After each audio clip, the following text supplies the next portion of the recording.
बहुत समय पहले की बात है। एक गांव में एक सज्जन और ईमानदार व्यक्ति रहा करता था। गांव के सभी लोग उसकी बहुत इज्जत करते थे, प्रशंसा करते थे। सभी लोगों का प्रशंसा पात्र होने के कारण वह बहुत प्रसन्न था। एक दिन की बात है, काम से लौटते हुए उसे अपने आगे की कुछ दूरी पर चलते हुए कुछ लोगों की बात सुनाई पड़ी और वो उसके बारे में बात कर रहे थे। वह जानता था कि गांव के लोग उसकी प्रशंसा करते हैं, उसकी प्रशंसा के पुल बांधते हैं।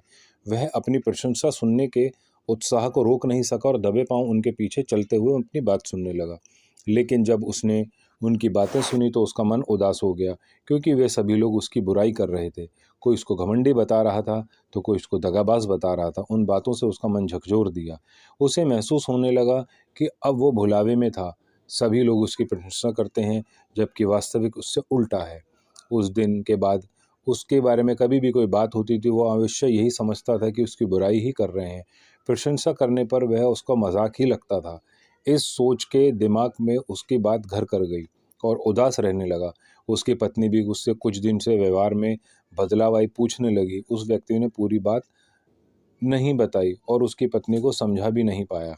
अपने पति को कैसे समझाए? आखिरकार बात सोच विचार के बाद उसे गांव के एक महात्मा के पास गई।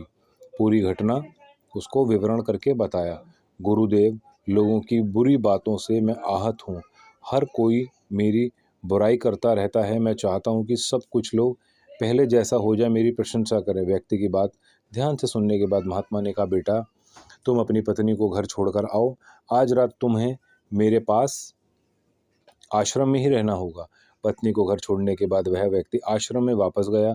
रात में सोने गया तो मेंढकों को टर्राने की आवाज़ कानों में पड़ी। आश्रम के पीछे एक तालाब था। मेंढकों की टर्राने की आवाज़ वहीं से आ रही थी। सारी रात कोलाहल के कारण वे ठीक से न सो सका। सुबह उठकर वह महात्मा के पास गए और बोले, गुरुदेव, मेंढकों के कारण मेरी नींद नहीं पूरी हुई है। तालाब में लगता है 50-60 हज़ार मेंढक होंगे।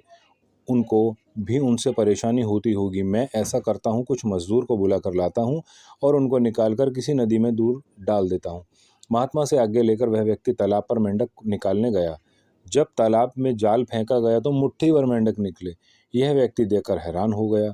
उसने महात्मा से पूछा, गुरुदेव, रात को तो ऐसा लग रहा था कि हजारों मेंढक हों, आज सब कहाँ चले गए? महात्मा बोले, बेटा, रात में सब मुट्ठी भर ही मेंढक थे, लेकिन उनके शोरों ने ऐसा लगा कि वो हजारों की संख्या में है। ऐसा ही तुम्हारे जीवन में भी है। तुमने कुछ लोगों की बुराई सुनी करते हुए, तुम्हें गलतफहमी होगी पूरा गांव ही तुम्हारी बुराई करता है। अब कभी भी कहीं भी अपनी बुराई सुनो तो सोचना वे मुट्ठी भर लोग ही हैं, मेंढक तालाब जैसे। और चाहे तुम कितने भी अच्छे क्यों ना हो, कुछ लोग तो ऐसा ही करेंगे, बुराई ही करेंगे। व्यक्ति को महात्मा की बात समझ में आ गई।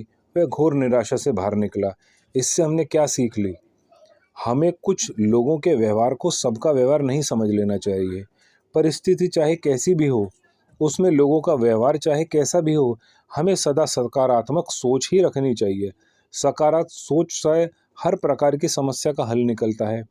प्रारंभ में हमें लगता है कि समस्या बहुत बड़ी होगी, लेकिन किंतु निरंकारण होने के बाद वही समस्या छोटी लगने लगती है। इसलिए समस्या को अपनी सोच में बड़ा बनाने के स्थान पर अनेक निराकरण के बारे में सोचना चाहिए।